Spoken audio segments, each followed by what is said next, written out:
Emma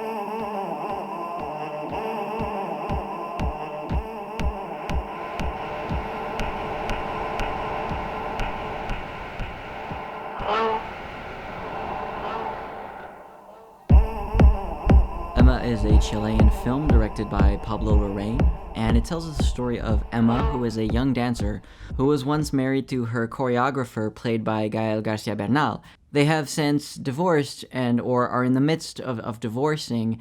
Gael García Bernal was sterile, thus frustrating their desire to have a child, and so they decided to adopt a young Colombian child called Polo. This young boy, like many other children who have been in the foster system and have been abandoned at a very young age, has a lot of psychological issues and is a tad bit pyromaniac and has basically burnt, I can't remember whose sister it is, but basically his aunt, and has caused irreparable damage. As such, the state is having an inquiry, and they are forced to return, or they want to return the child, in a sense. And that, of course, caused all sorts of strain on the relationship of Emma and Gastón, played by Gael García Bernal. It is, of course, causing a lot of mental issues and anguish on part of Emma as a mother, and as the story develops, she is starting to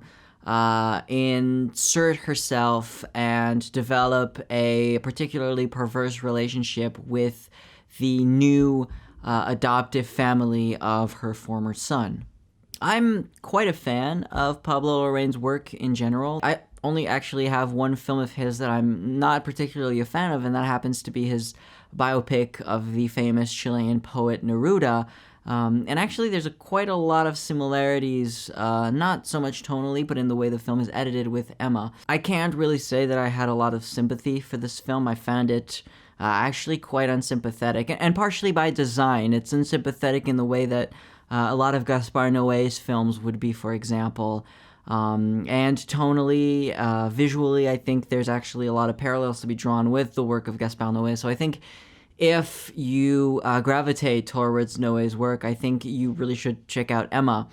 For me, that was more of an issue. It's not as in your face, but certainly, like I said, I do see a lot of parallels. For me, the film sort of fails that it's very intriguing, very powerful, very melodramatic premise, which is this idea of parents abandoning their child that they had adopted, this sort of re-abandonment, the child as a sort of commodity that you can just take and throw away at will, and sort of the guilt and the trauma that can instill. The film really doesn't explore that in the way that I wish it did, and it really fails to develop any sort of semblance of interesting personality or interesting moral dilemma for any of the major characters. And the way the film wraps up, which is something I'm not going to spoil, but it felt like an attempt to devolve into something more poetical, more theoretical,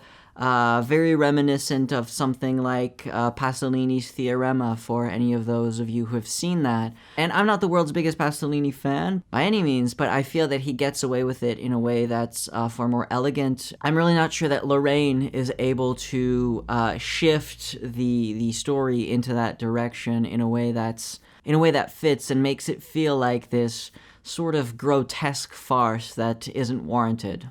So very honestly, I was quite disappointed with the film. I mean, it's visually beautiful for sure, and it is always really interesting the way Larrain edits his film with a very free-flowing sort of structure, a lot of ellipses. You sort of move back and forth in a way that takes a while to sort of get, but you always get there, because he really does have quite a very interesting command of the art of editing. And ultimately left me in a state of quite a lot of antipathy towards the film. And I'm by no means a specialist in any sort of feminist studies for sure, but I do think that any of these films that come out, and they're generally directed by men, where you have a female lead that explores her sexuality in a way that's very free, that's very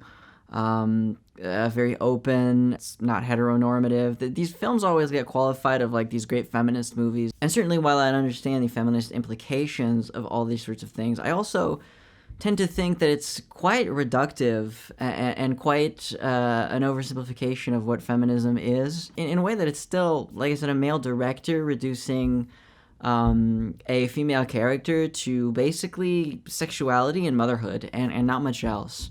So I kind of, while I don't think the film is anti-feminist, I sort of fail to see these feminist accolades that the film is getting. You know, like I said, if you like Gaspar Noé, then I think you should check this film out. I think it has a lot of similarities with his filmography. So as always, thank you very much for watching the video. Please be sure to hit the like button if you like the review. Subscribe if you're new, and until next time, see ya.